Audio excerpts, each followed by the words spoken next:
Welcome to Man Does Tech, where I solve the problems you didn't even know you had.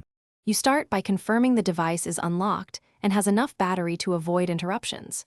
Next, open Settings and navigate to Security or Apps, then tap Special Access or Device Administrators. This path varies by manufacturer. Once there, scan the list to find the administrator app you want to disable. Make sure you recognize the exact app name so you don't disable needed services.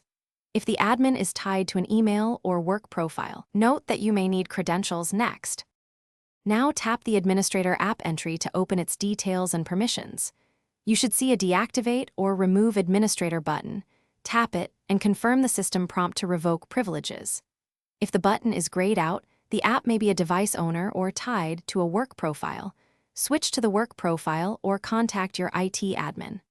Once you deactivate, the app loses control privileges and you can uninstall it like any other app. Make sure to note any account reauthentication requested next. After privileges are removed, uninstall the app via Settings, Apps the app name uninstall, or remove the work account if applicable.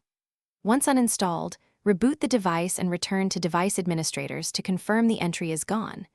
If the admin remains or you can't uninstall, reboot into safe mode to remove stubborn apps or remove the work/profile account.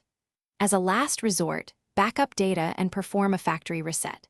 If you need help, contact support before resetting to avoid data loss. Thanks for watching. If you found this helpful, don't forget to like and subscribe.